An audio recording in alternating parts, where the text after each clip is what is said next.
स्वागत है आपका एग्ज़ाम मिस्ट्री 24 यूट्यूब चैनल पर। दोस्तों, हम आपको सीटेट जुलाई 2024 के लिए बाल विकास का कंटेंट करा रहे हैं, जिसमें आज हम आपको समावेशी शिक्षा के बारे में बताएंगे। समावेशी शिक्षा और साथ में टॉपिक को बताने के बाद प्रीवियस ईयर पेपर में किस प्रकार से प्रश्न पूछे जाते हैं उसको भी हम बताते हैं। ये हम प्रत्येक वीडियो में आपको टॉपिक के साथ प्रश्न कराते हैं, जिससे आप प्रश्न सरलता से हल कर सकें। ठीक है, तो समझते हैं समावेशी शिक्षा। समावेशी शिक्षा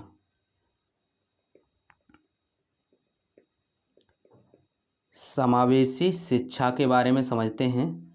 तो जो समावेशी शिक्षा होती है, ठीक है, इसमें समझ लेते हैं। जो समावेशी शिक्षा होती है तो वो क्या होता है, उसमें क्या होता है, तो ऐसी शिक्षा जो सामान्य बालकों तथा जो विशिष्ट बालक होते हैं उनको एक साथ नियमित विद्यालय में अगर शिक्षा दी जाए तो वो समावेशी शिक्षा कहलाती है। यानी जो समावेशी शिक्षा है उसमें सामान्य बालक होंगे, उसमें कैसे होंगे, सामान्य बालक, ठीक है, प्लस उसके साथ साथ उसमें क्या होंगे, सामान्य बालक और विशिष्ट बालक। सामान्य बालक के साथ साथ उसमें क्या होंगे, विशिष्ट बालक। ठीक है, इन दोनों को एक साथ बैठाकर एक कक्षा में शिक्षा दी जाए तो वो समावेशी शिक्षा कहलाती है। अब आपको ये समझना पड़ेगा कि विशिष्ट बालक में आते कौन हैं। ठीक है, जैसे हम एक लाइन करते हैं, जैसे ये है, ठीक है, ये यहाँ पर पॉइंट है कोई, ये मान लेते हैं सामान्य, या फिर हम इधर लिखते हैं थोड़ा तो आपको सही से समझ में आएगा। जो आपने बुद्धि लब्धि पढ़ी थी ना, उसी प्रकार से हम आपको समझाते हैं कि ये हम मान लेते हैं सामान्य, उसमें भी सामान्य था, सामान्य बालक। ठीक है, ठीक है, ये तो हैं सामान्य बालक, ये वाले। अब सामान्य जो नॉर्मल बालक होते हैं उनसे जो ऊपर होते हैं, ठीक है, तो वो होते हैं प्रतिभाशाली। प्रतिभाशाली, जो प्रतिभाशाली आपके छात्र होंगे, या फिर हम कह सकते हैं प्रतिभाशाली बालक। ठीक है, अब सामान्य से जो बुद्धि लब्धि जिनकी कम होगी, हम बुद्धि लब्धि के आधार पर आपको समझा दे रहे हैं, तो वो क्या कहलाएंगे, वो विशिष्ट के वो आपके अक्षम के अंतर्गत आ जाते हैं। हम अक्षम समझ लेते हैं, अक्षम बालक। अक्षम बालक कहें या फिर हम इन्हें ही कह सकते हैं किसी भी रोग से ग्रसित कह सकते हैं। ठीक है, अक्षम बालक कह सकते हैं, विशिष्ट बालक, विशिष्ट के अंतर्गत तो ये सभी आ जाएंगे। ठीक है, अक्षम बालक कह सकते हैं, जैसे दृष्टिबाधित कह सकते हैं। ठीक है, एक थोड़ा हम ग्राफ आपको समझा दें कि सामान्य के जो सामान्य बालक हैं वो ये हैं। अब सामान्य के बाद जो विशिष्ट है, तो विशिष्ट में प्रतिभाशाली भी होंगे और अक्षम बालक भी होंगे, जिसमें दृष्टिबाधित हो सकते हैं, ठीक है, जिन्हें आँखों से दिखाई नहीं देता है। विकलांग या दिव्यांग कहते हैं जिन्हें, क्या कहते हैं, दिव्यांग। ठीक है, दिव्यांग हो सकते हैं। ठीक है, शारीरिक विकार भी हो सकता है कुछ। ठीक है, तो ये सभी किस में आएंगे, अक्षम बालक के अंतर्गत आएंगे। तो हम ये कह सकते हैं कि जो समावेशी शिक्षा है उसमें सामान्य बालक होंगे, उसके साथ साथ विशिष्ट बालक भी होंगे। तो दोनों ही जब एक ही क्लास में शिक्षा प्राप्त करेंगे तो वो ऐसी शिक्षा क्या होगी, समावेशी शिक्षा कहलाएगी। अगर कोई अक्षम बालक है, ठीक है, कोई अक्षम बालक है या फिर हम कह सकते हैं कोई विशिष्ट बालक है, तो इसको आप क्या करें, उपकरण, ठीक है, या फिर संसाधन उपलब्ध करा दें। ठीक है, लेकिन आपको उसी क्लास में पढ़ाना है जिसमें सामान्य बालक पढ़ रहे हैं। ठीक है, जैसे दृष्टिबाधित बालक हैं, अब आपको इन्हें क्या करना होगा कि इनके लिए आपको ब्रेल लिपि का यूज करना पड़ेगा। कौन सी आपकी ब्रेल लिपि होती है, ठीक है, उसका प्रयोग करना पड़ेगा। इसे सही कर लेते हैं, ब्रेल, क्योंकि इसकी जो खोज की थी तो लुईस ब्रेल ने की थी, उन्हीं के नाम पर रखा गया है ब्रेल लिपि। ठीक है, ब्रेल लिपि है, ब्रेन नहीं। ठीक है, तो ब्रेल लिपि क्या था, इसमें उभरे हुए अक्षर थे। ब्रेल लिपि में क्या होता है, उभरे हुए अक्षर होते हैं, उभरे, क्योंकि दृष्टिबाधित हैं। इसका मतलब ये है कि जो दृष्टिबाधित होंगे उन्हें दिखाई नहीं देगा, उन्हें क्या है, दिखाई नहीं देगा। ठीक है, जब दिखाई नहीं देगा तो वो जो नॉर्मल बालक जो किताब को पढ़ लेते हैं उस प्रकार से नहीं पढ़ेंगे। कैसे पढ़ेंगे, स्पर्श करके पढ़ेंगे। तो ब्रेल लिपि में क्या है, उभरे अक्षर हैं, ठीक है, उसके माध्यम से स्पर्श करके हम कह सकते हैं, स्पर्श करके पढ़ेंगे, स्पर्श करके पढ़ते हैं। ठीक है, ये आपको ध्यान रखना है। जिन्हें दिखाई नहीं देता है वो क्या करेंगे, स्पर्श करके पढ़ेंगे वो बच्चे। ठीक है, या फिर उनके लिए एक आकृति होती है त्रिविमीय। त्रिविमीय आकृति कैसे होती है, जिसमें 3 डायमेंशनल आकृति कह सकते हम। जैसे आपका क्या है,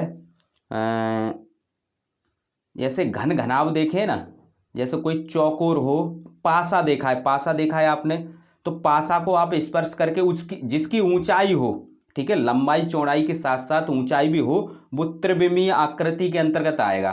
तो ऐसे ही आपको बच्चों को, जो दृष्टिबाधित बच्चे हैं, उन्हें सिखाना है।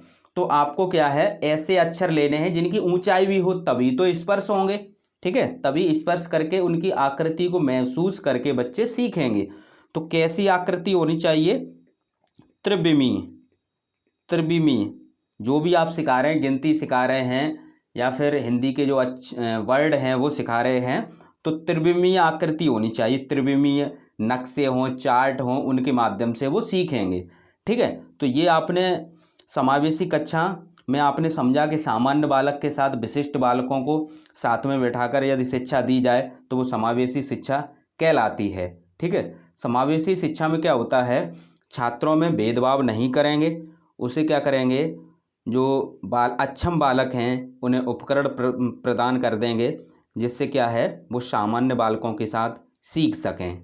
ठीक है, लेकिन उनमें क्या है, भेदभाव नहीं करेंगे। समावेशी शिक्षा के लिए लचीला शिक्षा, जो आपके लचीला है, लचीला शिक्षा शास्त्र जरूरी है। लचीले की बात जहाँ कहीं भी होगी वो हमने पहले ही बताया था, पॉजिटिव अर्थ होता है। तो जो समावेशी शिक्षा के लिए क्या होना चाहिए, आपका लचीला, लचीला शिक्षा शास्त्र होना चाहिए। ठीक है, लचीला शिक्षा शास्त्र, लचीला शिक्षा शास्त्र होना चाहिए। ठीक है, समावेशी शिक्षा के लिए विद्यार्थियों की आवश्यकता के अनुसार उचित आवास सहायक है। ठीक है, ऐसे ये पॉइंट आपको देखने को मिलेंगे कि उनको क्या है, जैसे उचित आवास का मतलब ये है कि उचित उन्हें सुविधा प्रदान की जाए, उपकरण है और भी जो चीज़ें हैं उन्हें प्रदान की जाएं। ठीक है, और सीखने के लिए अनुकूल माहौल की आवश्यकता होती है। ठीक है, समावेशी कक्षा में, समावेशी जो शिक्षा होती है उसमें सीखने का अनुकूल क्या होता है, माहौल होता है। क्या होता है, अनुकूल माहौल। ऐसा नहीं कि आप भेदभाव करेंगे बच्चों में, सीखने का क्या है, अनुकूल माहौल होना चाहिए। ठीक है, समावेशी शिक्षा को नियमित शिक्षा भी कहते हैं। इसे क्या कहते हैं, नियमित शिक्षा भी कहते हैं। ठीक है, नियमित, नियमित शिक्षा, नियमित शिक्षा भी कहते हैं, नियमित शिक्षा भी कहते हैं समावेशी शिक्षा को। ठीक है, और जो बच्चे को, जैसे कोई अक्षम बालक है तो उसको समाज में जिस नाम से जाना जाता है, जो उसमें अक्षमता है उस नाम से उसे समाज में जाना जाता है। लेकिन समावेशी शिक्षा है, जो समावेशी कक्षा है, उसे उस नाम से नहीं जाना जाएगा। उसे क्या है, सामान्य बालक की तरह उसका व्यवहार, उस पर व्यवहार किया जाएगा। यानी सभी बच्चे समान होने चाहिए शिक्षक के लिए, ठीक है। यानी सभी विद्यार्थियों को उनकी सामाजिक जो पहचान से निरपेक्ष होकर अपनाना होगा, ठीक है। तो ये समावेशी शिक्षा के नियम होते हैं। यानी समावेशी का नियम ये है कि व्यक्तिगत भिन्नताओं को स्वीकार करना। बच्चे में क्या है, व्यक्तिगत भिन्नता है, उसको क्या है, स्वीकार करना है, ठीक है। तो ये कुछ पॉइंट आप ध्यान में रखेंगे तो आप जो समावेशन या समावेशी शिक्षा से या समावेशी कक्षा से संबंधित जो प्रश्न पूछे जाएंगे तो उसमें आप कर सकते हो। ये समावेशी शिक्षा थी, इसी प्रकार समावेशी कक्षा भी होगी, जहाँ पर समावेशी कक्षा लिखकर भी आ सकता है आपके पेपर में, तो वहाँ पर भी कक्षा वही है, समावेशी कक्षा। तो इसमें क्या है, इसमें भी वही बात है। इसमें क्या है कि सामान्य बालक होंगे आपके, सामान्य बालक हैं, सामान्य बालक प्लस इसमें विशिष्ट बालक हैं, ठीक है। दोनों को एक साथ शिक्षा दी जाए तो वो क्या कहलाती है आपकी, ये कहलाती है आपकी समावेशी कक्षा, ठीक है। समावेशी कक्षा जिसमें सामान्य बालक और विशिष्ट बालक, सामान्य बालक और विशिष्ट बालक जब एक साथ, ऐसी शिक्षा जिसमें या फिर ऐसी कक्षा जिसमें सामान्य बालक हों और विशिष्ट बालक हों, एक साथ शिक्षा प्राप्त करें, तो ऐसी जो कक्षा होगी वो कौन सी होगी, समावेशी कक्षा होगी। या फिर ऐसी जो शिक्षा होगी वो समावेशी शिक्षा होगी, ठीक है। तो एक समावेशी कक्षा में छात्र क्या है, समतापूर्ण मतलब ये है कि समानता, उस कक्षा में क्या है, समानता है, समतापूर्ण तरीके से पढ़ते हैं, ठीक है। समावेशी कक्षा में सहयोग की भावना होती है। समावेशी कक्षा में बालक को, जो विशिष्ट बालक हैं यानी जो अक्षम बालक हैं, तो उन्हें क्या है, उपकरण उपलब्ध कराए जाते हैं, सुख सुविधा यानी सुविधाएं दी जाती हैं, संसाधन दिए जाते हैं, उन्हें प्रोत्साहित किया जाता है जिससे वो पढ़ें, ठीक है। यानी उस कक्षा में सहयोग की भावना होती है, ठीक है। तो इस प्रकार से आप देखेंगे तो एक एक टॉपिक करके जो प्रश्न पूछे जाते हैं वो हम आपको धीरे धीरे कराते रहेंगे। और आप सभी छात्र ऐप डाउनलोड कर लें। जब आप ऐप डाउनलोड कर लेंगे तो वहाँ से प्रीवियस ईयर पेपर आप कर लेंगे। ऐप पे क्या है, प्रीवियस ईयर पेपर हैं, ठीक है। तो आप क्या है, ऐप डाउनलोड कर लें। सीटेट के प्रीवियस ईयर पेपर हैं तो वहाँ से आप प्रीवियस ईयर पेपर कर सकते हैं, क्योंकि आपको क्या है, पेडागॉजी पे पकड़ बनानी है। प्रत्येक वीडियो में हम यही बताते हैं, क्योंकि नए छात्र जो जुड़ रहे हैं उन्हें हम बता दें कि 5 विषय हैं आपके, 5 विषय में 15-15 नंबर की पेडागॉजी है, ठीक है। पेडागॉजी की पहले हम कंटेंट, जो पेडागॉजी में कुछ पॉइंट हमने टैग वर्ड लिए हैं, वो टैग वर्ड के साथ हम क्या कर रहे हैं, आपको एक एक वीडियो प्रत्येक की हम पहले दे देंगे, ठीक है। तो 5 विषय हैं, 5 पेडागॉजी की क्लास आ जाएंगी, ठीक है, जिसमें हम 2 यानी 3 पेडागॉजी की क्लास करा चुके हैं, जिसमें आपकी सीडीपी की है, हिंदी की है और पर्यावरण की, ये 3 हम करा चुके हैं, 2 रह गई हैं, गणित और संस्कृत। इसके बाद आपका जो कंटेंट है, कंटेंट जो है आपका ईवीएस और मैथ का कंटेंट रह जाता है। और जो आपका सीडीपी यानी बाल विकास है, चाइल्ड डेवलपमेंट यानी बाल विकास है, उसका कंटेंट हम साथ ही साथ करा रहे हैं। इसे हम किस में जोड़ते हैं, इसे हम पेडागॉजी के रूप में ही लेते हैं, ठीक है। तो इस प्रकार 75 और 15 90, और हिंदी के आपको पैराग्राफ, संस्कृत के पैराग्राफ 15-15 नंबर के आते हैं। 2 पैराग्राफ आएंगे, हिंदी में 2 पैराग्राफ 15 नंबर के, संस्कृत में 2 पैराग्राफ 15 नंबर के। तो इस प्रकार आपके 90 + 30 यानी 120 नंबर आपके पेडागॉजी के संबंधित हो गए। कंटेंट आपको गणित का और ईवीएस का ही पढ़ना है, ठीक है, तो इसको भी हम करा देंगे। लेकिन आपका जो मैक्सिमम पोर्शन है, जो मैक्सिमम पोर्शन कौन सा हुआ, 120 नंबर का, और जो ये 120 नंबर है वो आपका है पेडागॉजी। पेडागॉजी कहेंगे हम इसे, क्यों कहेंगे? क्योंकि इसमें 120 नंबर में आपकी 75 नंबर की तो प्रत्येक 5 विषय की आपकी पेडागॉजी है, प्लस 15 नंबर की आपकी क्या है इसमें, जो सीडीपी का कंटेंट है, ठीक है, प्लस 30 नंबर के आपके पैराग्राफ हैं 2 विषय के, 2 भाषा हैं आपकी, 2 विषय यानी 2 भाषा कहेंगे हम, 2 विषय कहें या 2 भाषा के 2 पैराग्राफ, 2 यानी 4 पैराग्राफ हो गए। तो ये आपको इस तरीके से यदि प्लानिंग करके आप करोगे तो आपके अच्छे अंक आएंगे, नहीं तो आपको बहुत दिक्कत होगी। ठीक है, अब रह गया आपका गणित का और ईवीएस का कंटेंट, वो भी हम करा देंगे। ईवीएस और मैथ का आपका कंटेंट रह गया है, वो भी हम करा देंगे। तो ये 15 नंबर और ये 15 नंबर, तो मात्र 30 नंबर का ये है। तो सबसे ज़्यादा इसीलिए हम मेहनत इधर ज़्यादा कर रहे हैं, क्योंकि 120 नंबर का पोर्शन है और ये सभी एक दूसरे से रिलेट हैं। पेडागॉजी लगभग एक दूसरे से रिलेट होती है, कुछ विषय की अलग अलग पॉइंट हैं वो बता देते हैं। लगभग यदि आपने चाइल्ड डेवलपमेंट एंड पेडागॉजी यानी सीडीपी के टैग वर्ड देख लिए तो 80% टैग वर्ड वो सभी में काम करेंगे। ठीक है, कुछ आपके 10-20% पॉइंट अलग से मिल जाते हैं, जैसे भाषा है तो उसके लिए कुछ अलग बताना होगा, पर्यावरण है उसके लिए कुछ अलग बताना होगा, गणित है तो उसके लिए अलग बताना होगा। तो इस प्रकार यदि आप हमारे यूट्यूब चैनल से जुड़े हैं और ये ऐप डाउनलोड कर लें, डिस्क्रिप्शन में लिंक है, यहाँ पर आपको प्रीवियस ईयर पेपर मिलेंगे। ठीक है, तो उससे आपको रिवीजन करना है। यहाँ पर आप देखेंगे ये आपका पीडीएफ नोट्स वाला जो फोल्डर है, इसमें आप जाएंगे तो यहाँ पर आपको प्रीवियस ईयर सीटेट के पेपर मिल जाएंगे। वो पेपर आपके सभी पेपर इसमें मिल जाएंगे, और जो ऑफिशियल आंसर की है वो भी हमने डाली है, क्योंकि बुकों में क्या होता है कुछ प्रश्न गलत होते हैं। ठीक है, तो इसलिए ऑफिशियल आंसर की है, क्योंकि कोई चीज़ आप सीख रहे हैं, यदि आपको गलत चीज़ सीखने को मिल जाएगी तो पेडागॉजी में आप कैसे सॉल्व करेंगे, प्रश्न गलत हो जाएंगे। इसलिए आपको ये यहाँ से प्रीवियस ईयर सॉल्व करने हैं और आंसर की इसी में दी है। ठीक है, और कैसे प्रश्न किए जाते हैं हम प्रत्येक टॉपिक में आपको बताते हैं। पेडागॉजी जब कराते हैं तो उसमें भी प्रश्न हम कराते हैं। अभी भी अब प्रश्न देखते हैं, प्रश्न देखते हैं। निम्नलिखित में से कौन सी शैक्षणिक प्रणाली अत्यधिक दृष्टिबाधित से जूझते हुए विद्यार्थियों के समावेशन हेतु प्रभावशाली नहीं है?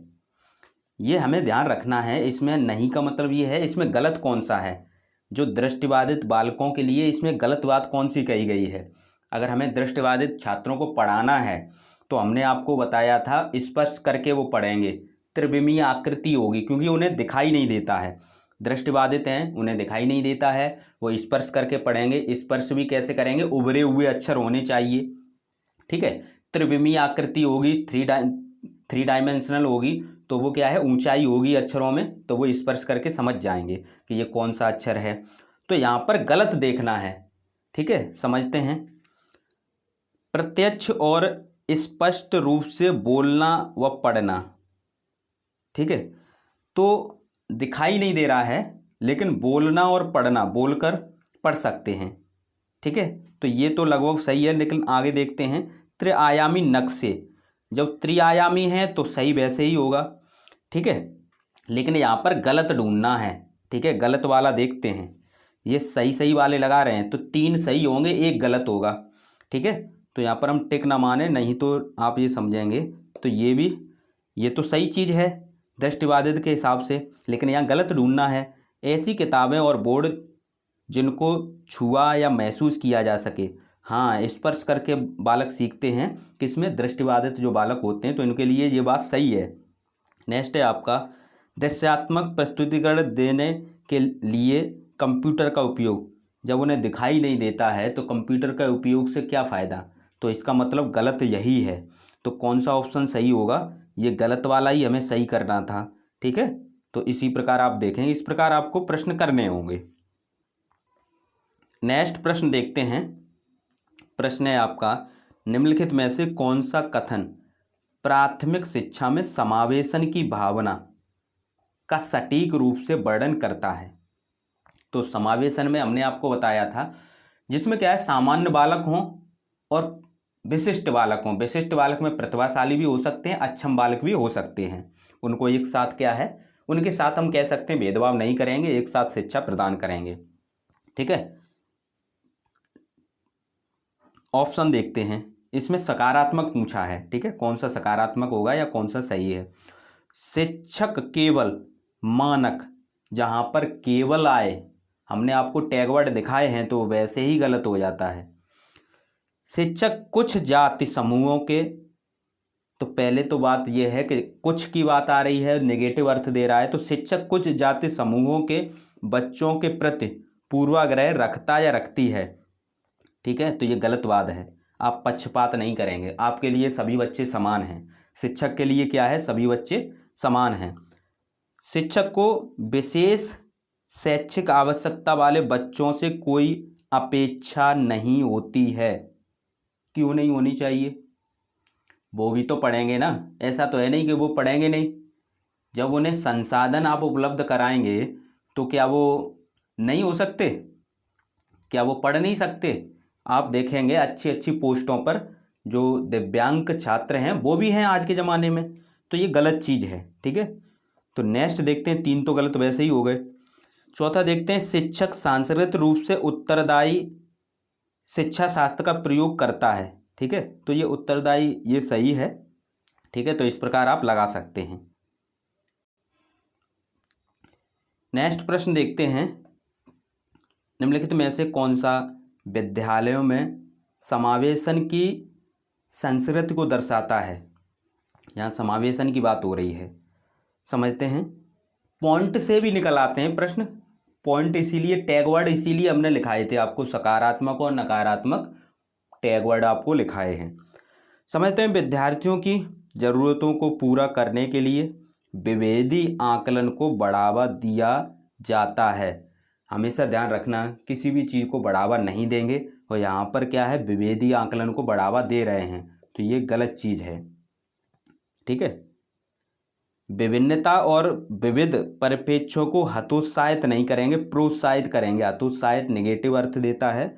विद्यालय में कुछ विद्यार्थी ही अविवादित और समाहित समूह कर महसूस करते हैं, यानी विद्यालय में कुछ विद्यार्थी ही अविवादित और समाहित महसूस करते हैं। देखो, कुछ कहीं आ जाए कुछ विद्यार्थी, तो इसका मतलब ये है कि ये गलत चीज़ है। सभी विद्यार्थी कोई भी काम करेंगे या शिक्षक पढ़ाएगा तो सभी को पढ़ाएगा, कोई भी कार्य होगा तो सभी के लिए होगा। कुछ के लिए बात यहाँ आए वो नेगेटिव अर्थ देता है, केवल है, कुछ है, ये नेगेटिव अर्थ देता है, नेगेटिव अर्थ देता है, तो आप इसको क्रॉस कर देंगे। नेक्स्ट देखते हैं, विद्यार्थियों को उनकी योग्यता के आधार पर, इसमें पूछा क्या गया है,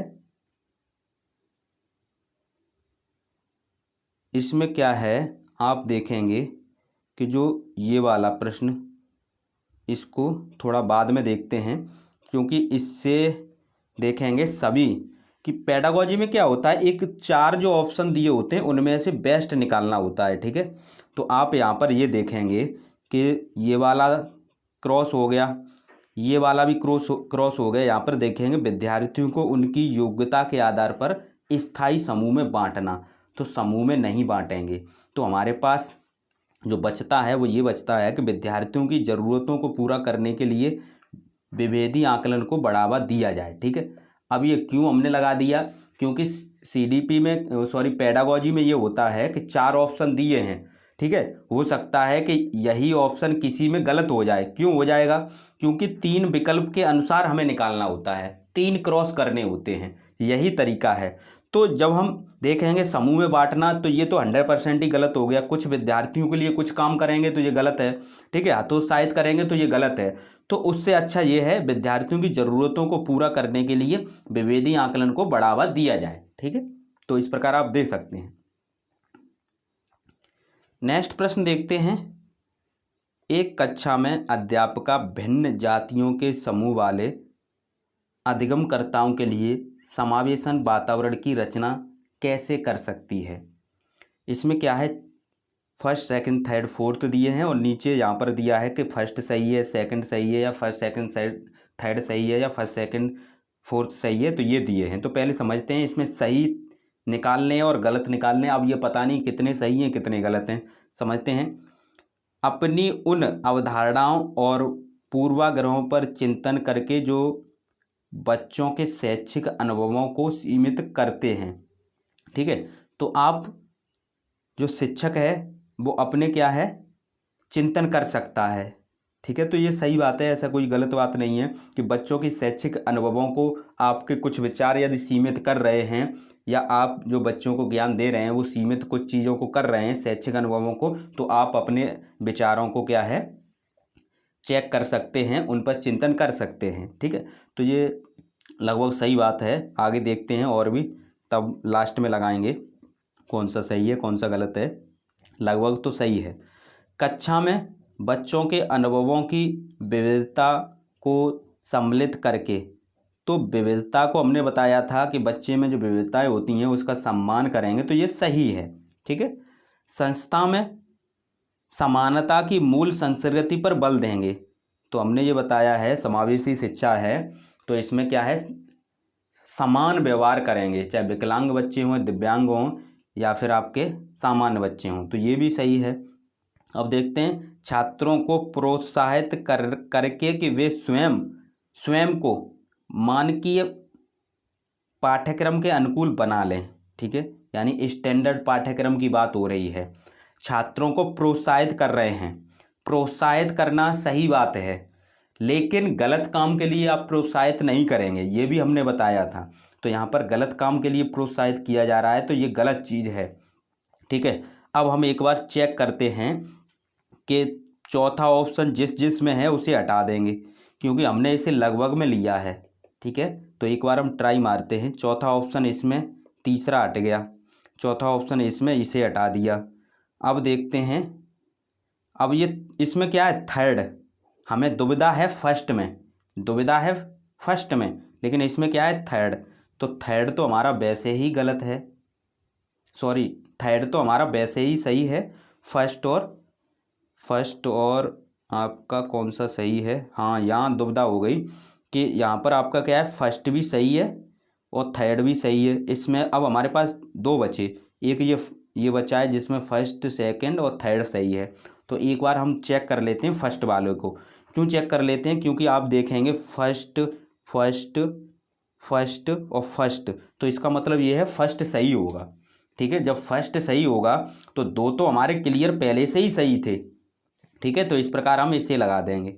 ठीक है, क्योंकि फोर्थ वाले में सेकंड नहीं था, जबकि विविधताओं का सम्मान करेंगे सेकंड होना चाहिए, तो इस प्रकार से भी लॉजिक लगा के आप कर सकते हो। ठीक है, थैंक यू दोस्तों, वीडियो को शेयर करें, लाइक करें